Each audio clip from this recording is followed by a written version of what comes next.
Alors, bonjour, on va commencer l'exercice numéro 5 on a besoin de transformer les fractions sous nombres décimaux.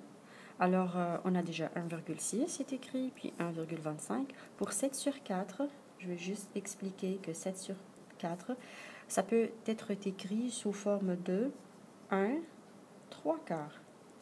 Puis 1 3 quarts, on sait que c'est 1,75. Alors, on a 1,6. Pour 1 4 cinquième, on sait que 4 sur 5, c'est égal à 0,8. Alors, 1 4 cinquième, c'est égal à 1,8. Puis, on a 1,25, puis on a 1 qui est écrit 1,0.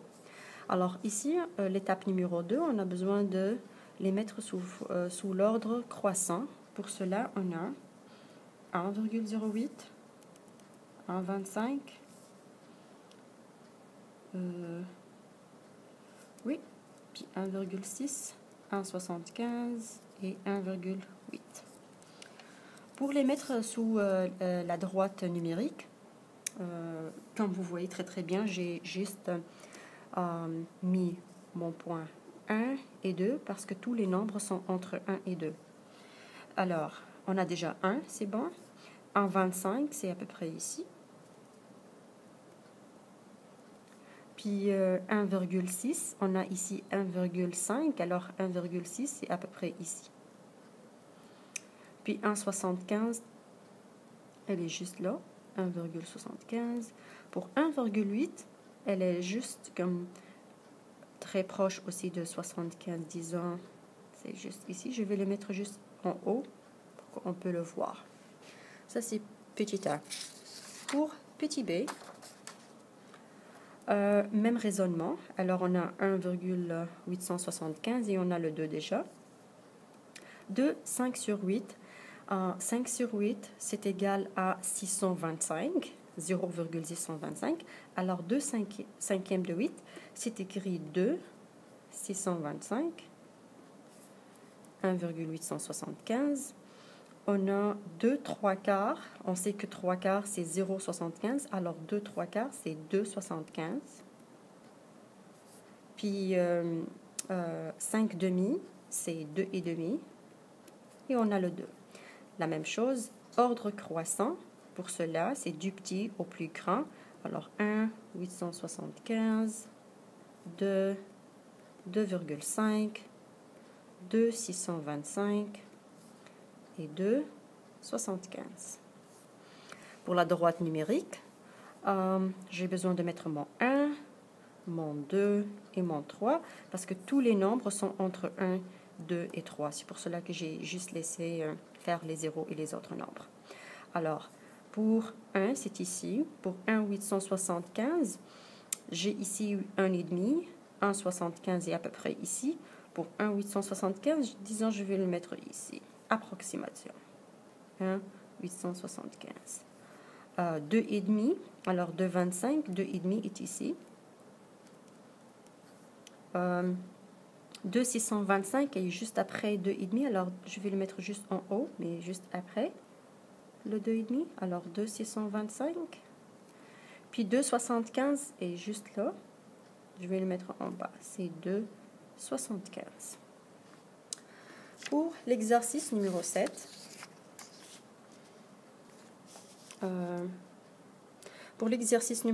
on a besoin, pour petit a, de chercher des nombres entre 13 huitièmes et 14 huitièmes. Pour cela, on a besoin de chercher les quotients équivalents.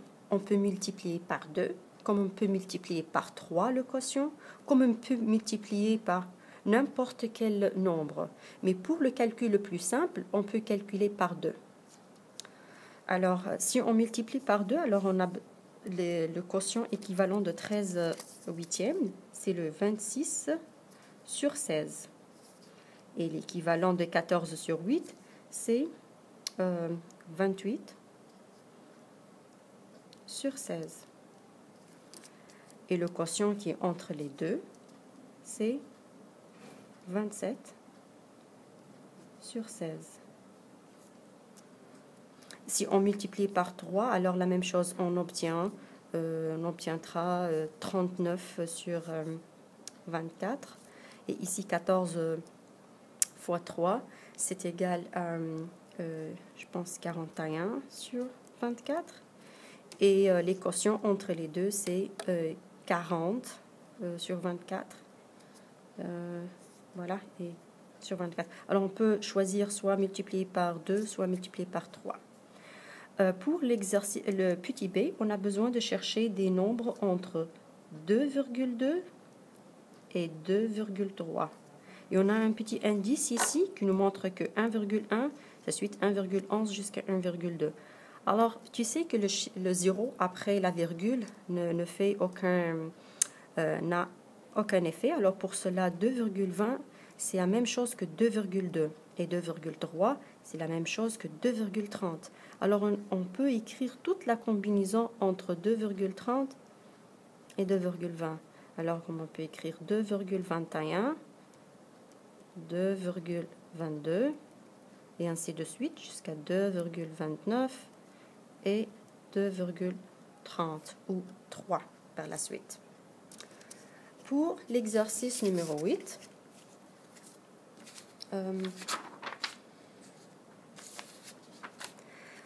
ici, la batterie est faible, je m'excuse. Alors, ici, on a besoin de chercher le même raisonnement entre les deux aussi.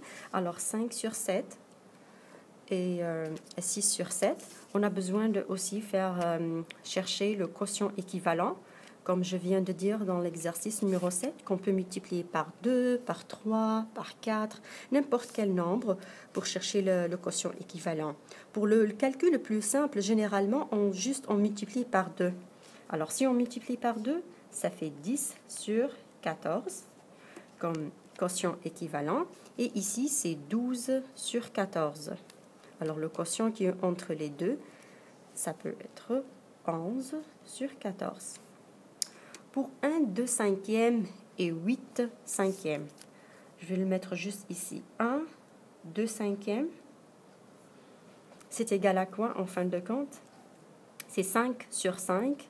Alors, 5 plus 2, ça fait 7 cinquièmes. Alors, lui, 5, 7 cinquièmes et 8 cinquièmes. Le même raisonnement, on veut multiplier par 2 ou par 3 ou par n'importe quel nombre, je viens de dire. Pour le calcul le plus simple, juste on multiplie par 2. Alors, on obtiendra 14 sur 10 comme équivalent ici. Et ici sera 16 sur 10. Alors, le nombre qui est entre les deux, c'est 15 sur 10, qui représente 1,5. Alors, ici, on a 1,3 et 1 2 cinquièmes. 1,3 et 1 2 cinquièmes. On sait que 2 cinquièmes, c'est 0,4. Alors, on a besoin de chercher entre 1,4. Comme l'exercice, le même principe que l'exercice numéro 7, le 0 après la virgule ne fait aucun effet. Alors, 1,30, 1,40, même raisonnement. On peut chercher 1,31, 1,32, etc., etc., 1,39. Même raisonnement pour 0,5 et 0,6. Le 0 fait aucun effet. Alors, 0,50, 0,60, on peut écrire 0,51, 0,52, etc., etc., jusqu'à avoir 0,59. Alors voilà, merci.